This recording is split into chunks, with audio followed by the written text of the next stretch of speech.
Chi crede che la storia del Bitcoin abbia inizio nel 2008 si sbaglia di grosso. Ciò che sta alla base del Bitcoin e delle altre criptovalute è un sistema di interscambio di valore, di esecuzione di contratti basati su una moneta tracciabile e che al tempo stesso permetta ai proprietari di rimanere anonimi.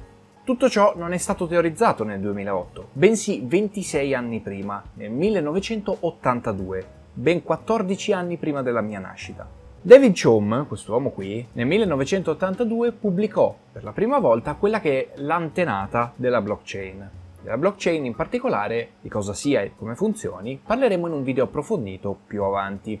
Vi basti sapere per il momento che è la tecnologia alla base delle criptovalute. Tutto quanto nasce da un problema, infatti le criptovalute spesso nascono per risolvere dei problemi. Il problema è l'impossibilità nel 1982 di pagare in maniera completamente anonima. Il sistema che David aveva ideato era ancora centralizzato e non decentralizzato. Della decentralizzazione ho già parlato nel video qui in alto a destra che vi invito a recuperare se ve lo siete perso. Visto che non esiste su YouTube, a quanto mi risulta, un video che spiega in maniera esaustiva come funziona più o meno ciò che ha ideato David Chaum, cercherò di spiegarlo io domani in un video su questo canale alle 11. Passano gli anni, nel 1998, e il crittografo Wei Dai pubblicò per la prima volta le sue idee riguardo una moneta che chiamò B-Money. Di formazione ingegnere informatico, aderì da subito, esattamente come David, alla comunità cypherpunk, che fa parte di una linea di pensiero molto più ampia chiamata razionalismo. Questa corrente vede crittografia e tutela della privacy come principale motore per un nuovo paradigma socio-economico. Delle sue idee parlerò in un futuro video nel quale approfondirò il suo piano e lo commenterò soprattutto perché ci sono alcuni spunti filosofici molto interessanti da dibattere. Vi basti sapere per ora che in questo paper è contenuto un grosso passo in avanti che mancava nel lavoro di David, il Proof of Work, sul quale realizzerò un video molto approfondito. Immediatamente dopo la pubblicazione di questo lavoro di Wei Dai, Nick Szabo, questi nomi sono impronunciabili, pubblicò una sua controproposta chiamata BitGold. Di formazione ingegnere informatico, prese anche una laurea in legge che fu fondamentale per sviluppare l'ultimo tassello che manca per la creazione di una vera e propria criptovaluta, gli smart contracts, dei quali ovviamente parlerò in maniera approfondita in un prossimo video. Era veramente tanto così da creare la prima criptovaluta. Tuttavia il sistema BitGold, che prevedeva una serie di ricompense per chi risolveva dei calcoli crittografici autenticati dalla maggior parte degli utenti, non vide mai la luce. E a questo punto è tutto pronto, esistono tutte le basi necessarie alla creazione della prima criptovaluta decentralizzata al mondo. E la fine del 2008 è grazie a Satoshi Nakamoto, del quale o dei quali cercheremo di scoprire l'identità in un prossimo video, nasce il Bitcoin. Il 3 gennaio 2009 fu generato il primo blocco, quindi formalmente Bitcoin è nato nel 2009 e non nel 2008. Detto questo, venne annunciata 6 giorni dopo la prima versione del protocollo Bitcoin pubblicamente. Bisognerà però aspettare il 22 maggio 2010 per avere la prima vera e propria transazione in Bitcoin. Si tratta di 2 pizze ordinate alla catena di ristoranti Papa Joe's per un valore di 10.000 bitcoin, che oggi valgono 94,5 milioni di dollari. L'espansione fu abbastanza rapida, nascono in questo periodo i primi exchange, i primi mercati di queste criptovalute, dei quali parleremo in maniera approfondita in un prossimo video. Bitcoin alla fine dell'anno vale già 30 centesimi di dollaro, questo significa che le nostre 2 pizze valgono già 3.000 dollari a fine anno, e il volume di vendite spostato da Bitcoin supera il 1.000.000 di euro. È sicuramente in questo periodo che la diffusione del Bitcoin e soprattutto dell'anonimato che garantiva passarono sotto gli occhi di chi desiderava parecchio anonimato e soldi, quindi i malavitosi. Il 2011 infatti è l'anno di apertura sul Deep Web della cosiddetta Via della Seta, un sito web che vendeva cose normalmente illegali e che è considerato più o meno l'Amazon delle droghe. Passa il tempo, aprono nuovi mercati in Cina e Bulgaria e succede un qualche cosa di incredibile. È l'anno di Wikileaks. Wikileaks è una fonte che diffonde documenti normalmente segreti di governi, banche e qualsiasi tipo di impresa che tenga dei comportamenti non etici. Molte agenzie di pagamento si rifiutarono di eseguire pagamenti per sostenere economicamente questo progetto. In particolare PayPal arrivò a congelare il conto di Wikileaks con tutti i soldi dentro, rendendoli irrecuperabili. È proprio in questo scenario che Wikileaks iniziò ad accettare Bitcoin come forma di sostegno economico, dandogli una visibilità enorme. Incredibilmente, in quell'occasione, addirittura Satoshi Nakamoto, che fino a quel momento era rimasto silente, tornò sulla scena per chiedere a Wikileaks di sospendere questa modalità di donazione, per il semplice motivo che non era sicuro che il protocollo di Bitcoin avrebbe retto un così grande volume di denaro in così poco tempo, la richiesta che fu inascoltata. Si chiude il 2011 quindi con un Bitcoin che valeva già $5 l'uno, le nostre 2 pizze ora costano $50.000.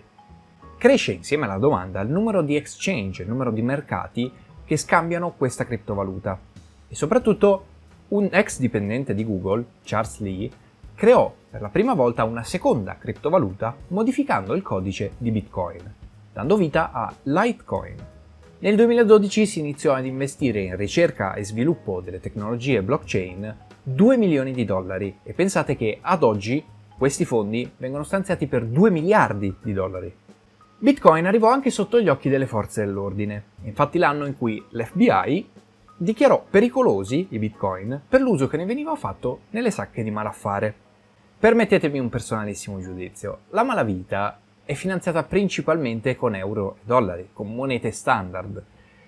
Relegare Bitcoin a moneta pericolosa per l'uso che ne viene fatto dalla malavita, che sicuramente esiste, va accettato perché c'è, è come dire che l'euro e il dollaro sono monete pericolose perché vengono utilizzate da malavitosi. Se non si può dire questa cosa di euro e dollaro, non si può dire neanche di Bitcoin. Il 2012 si chiude, dopo un'impennata del 40% del prezzo, a $13. Queste 2 pizze ora valgono $130.000. Ci si può già comprare una signora casa a Palm Bay in Florida. E poi venne il 2013. Cipro entrò in crisi e nei primi mesi dell'anno iniziò a prelevare forzosamente fondi da quei conti correnti che possedevano più di €100.000.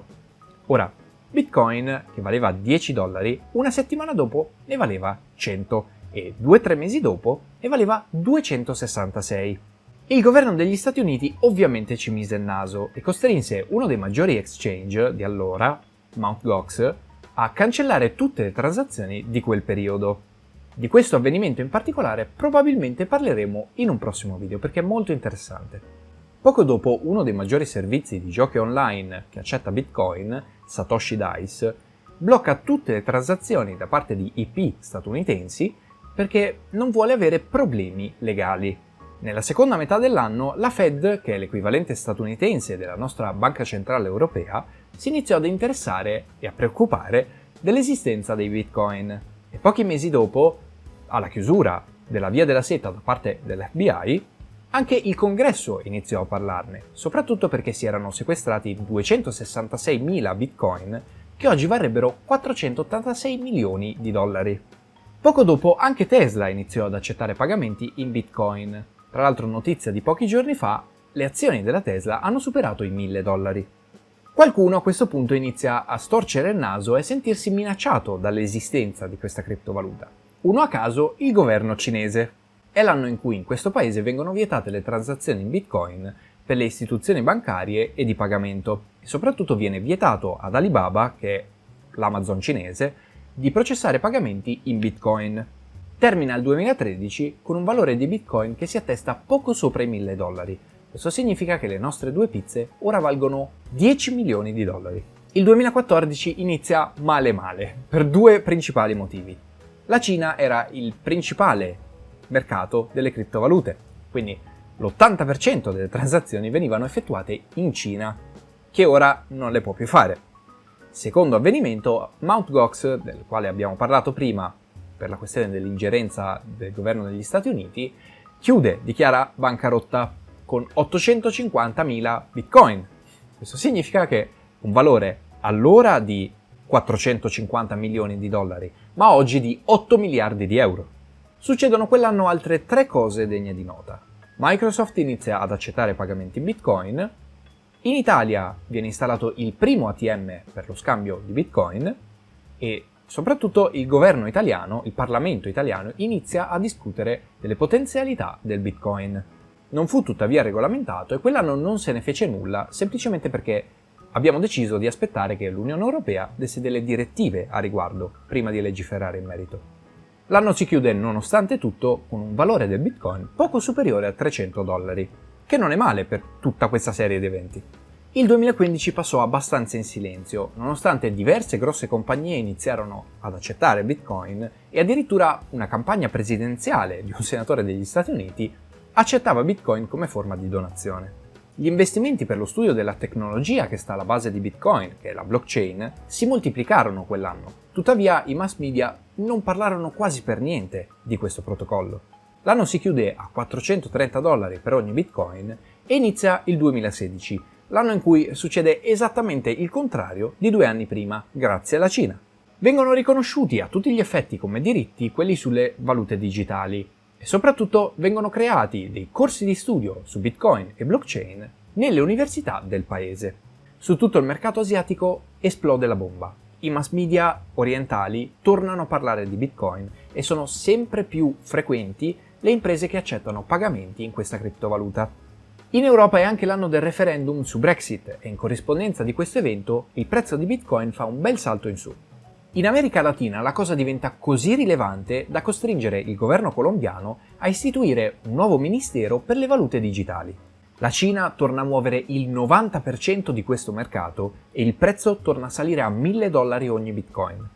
Arriva quindi il 2017, l'ultimo anno di questa storia, l'anno nel quale chiunque ha sentito parlare di Bitcoin e Bitcoin è entrato nel tessuto socio-economico di tutti i paesi del mondo. L'anno si chiude con un prezzo del Bitcoin di $18.000 l'uno, prezzo mai più toccato fino ad oggi e quindi rimane il record indiscusso di prezzo di questa criptovaluta. Quelle 2 pizze sono arrivate a valere $180 milioni, non so se mi spiego. Ho deciso di troncare qui la storia al 2017, 3 anni fa, per il semplice motivo che quell'anno fu un anno spartiacque. Prima di raccontarvi tutto il resto, ho bisogno che voi conosciate altri concetti come quello di fork, che ha portato alla creazione di Bitcoin Cash, e soprattutto di Segwit, che è una tecnologia, un protocollo nuovo che ha portato il Bitcoin ad essere molto più veloce. Se vi è piaciuto questo tipo di narrazione, vi invito ad iscrivervi innanzitutto, a lasciare like e soprattutto a condividere questo video con le persone che pensate possano essere interessate, ad esempio con chi sapete che pensa che il Bitcoin nasca nel 2008. In realtà, come abbiamo visto, non è così. Vi ringrazio per essere arrivati sin qui e vi do appuntamento a domani alle 11, sempre su questo canale. Mi raccomando, siate puntuali.